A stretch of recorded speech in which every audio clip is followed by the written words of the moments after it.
All right, three things right quick, because I'm running out of fucking daylight here. First of all, uh, Steel Reserve 211.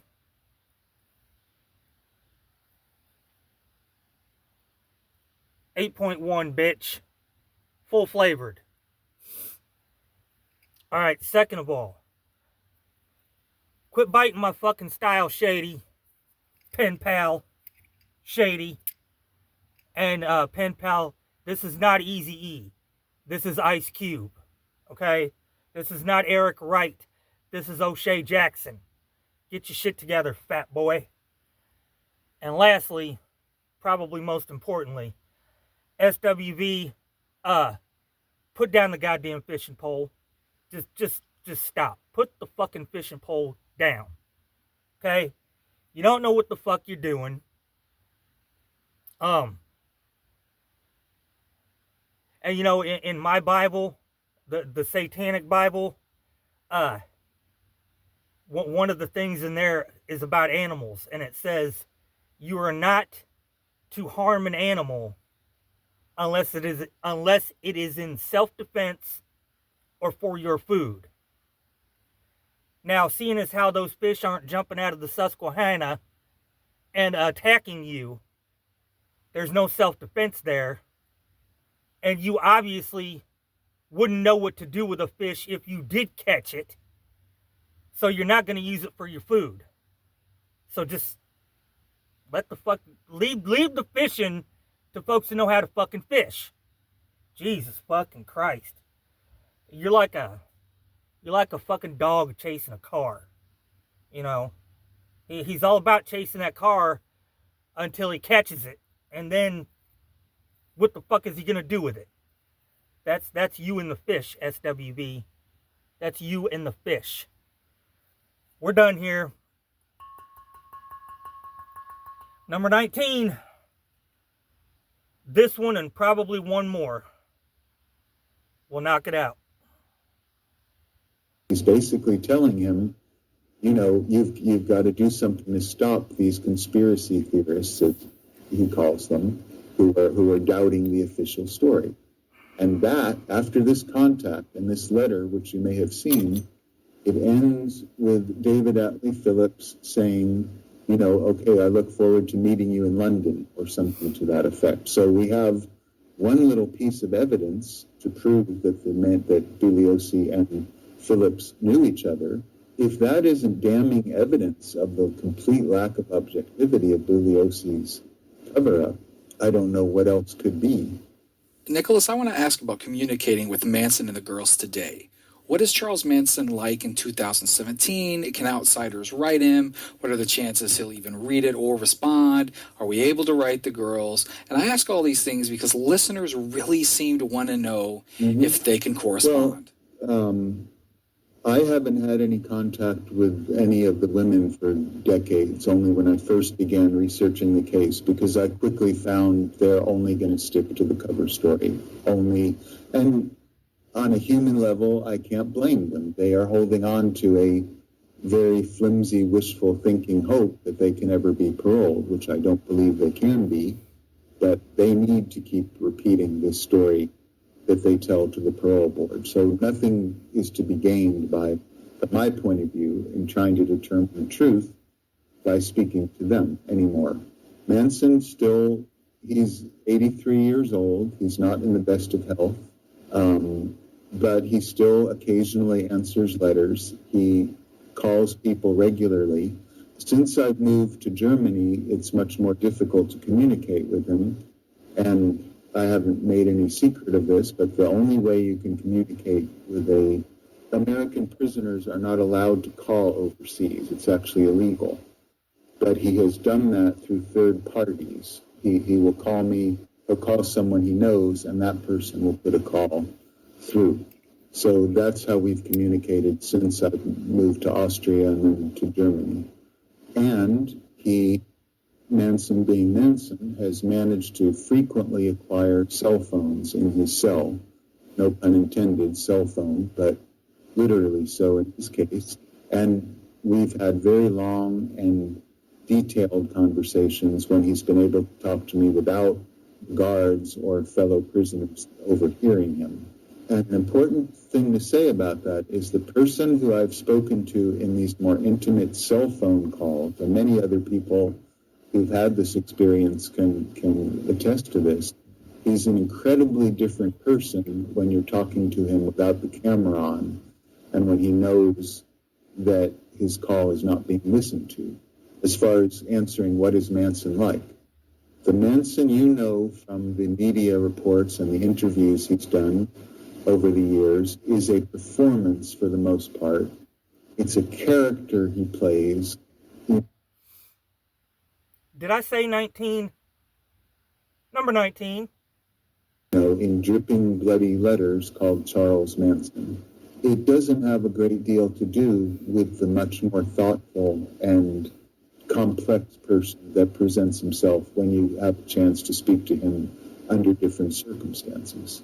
That's a kind of performance he does, and that has to be understood. The person you think you know is not exactly the real person. So let's talk about that question of parole. Mm-hmm. I'm interested to know who you would support being paroled and whose potential parole you would not support. Well, I have to point out there's a spiritual perspective to my answer there, in that I'm a Buddhist, so therefore I don't believe in the death penalty for even the most heinous of crimes. I don't believe that people should be killed because they killed. So that's the first thing. So I don't believe in the death penalty under any circumstances for anyone. As far as parole, I don't believe Manson ordered these murders. I don't believe he is the mastermind of these murders. I believe he was an accessory to these murders. He's guilty of being an accessory to these crimes. He was not the instigator of the crimes. I believe at 83 years old, he's not a nice person. I wouldn't trust him with the keys to your car or your purse. But is he a serial killing murderer? No, never was. And I don't think at 83 years old, Charles Manson is a danger. I do believe he's a criminal, and I know he's still deeply connected to the underworld, and that even in prison, he manages to pull off criminal enterprises that would amaze people, and even at his age, and even in his condition. But is he a murderous threat to society at this point? No. So, and I did in the 80s actively work to try to get him a retrial, and he participated in that even as recently as 2008.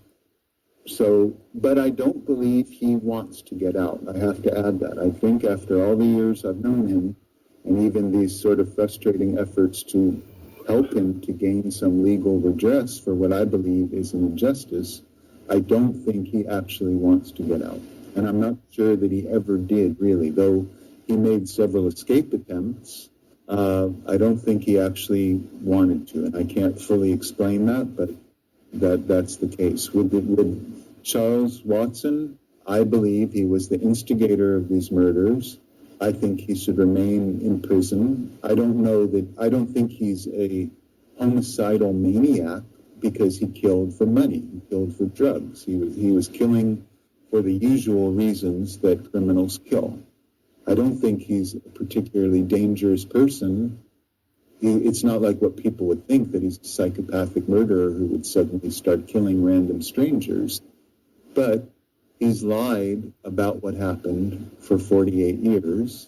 He's supposed to be a Christian preacher. He's even doubly hypocritical in that he has never admitted he is the responsible party for these crimes. He takes blame for having done the actual murders, but he continues to push the idea that he was a brainwashed innocent who was caught up in the evil Manson's mind control. And his deep involvement in the drug dealing network and criminal underworld of Los Angeles, there's no doubt about it. And I believe he should remain in prison for what he did. He did it on his own volition, and he should serve a life sentence. I absolutely believe that. Leslie Van Houten is the one who's most often touted as that she should be allowed out. I don't really have a firm decision about the women. Susan Atkins, I don't think she actually was very deeply involved in the crime. She bragged a lot and she told a lot of fantastic stories. She was certainly an unstable person, but I think she became more stable when she was off of the huge amount of drugs she was taking, and I don't really think she was a danger to society even by the mid-70s, from what I gathered. Krenwinkel, I don't think, is any kind of current danger to society, though, as I said, she did the majority of the killing and butchery that Tex Watson didn't do. I don't think she's any kind of threat to anything. On a moral basis, whether she should continue to serve her life sentence is another issue. I don't know exactly what good that does. She seems to be rehabilitated, whatever that means. But I think it's a difficult decision. She certainly deliberately murdered those people. So if you believe the death sentence should not be commuted from life, then, that's a very difficult question to answer. Kasabian, who is not in prison, I believe should be in prison. And I think Vincent Bugliosi and all of her co-defendants and everyone else involved in that case. And I have to add, many Hollywood celebrities and music people who met her and knew her and the others, they know she's not innocent. She was not the innocent, just going along for the ride angel that she's been presented as. She should definitely be serving time, in my opinion. It seems like the Hollywood scandal of the day is another one that's been hidden for decades, and that's that of Harvey Weinstein. Now, you've been asked about this quite a bit. So what are your thoughts? Do you see any parallels regarding the secrecy of the Hollywood establishment here? Well, actually, that's come up quite a lot recently. People have asked me through my Facebook page and through my representative, have sent questions that I've wanted to even perhaps write an essay about, because I think that's a very significant question you're asking. A lot of skeptics, and of course there are many, because if there's been any brainwashing in this case, it's not Manson brainwashing his followers, but the media brainwashing their own willing victims. They find it hard to believe, how could these well-known murders have been misreported and misrepresented so grotesquely? If what I'm saying is true, how could the media have got it wrong for so many decades? Well, I think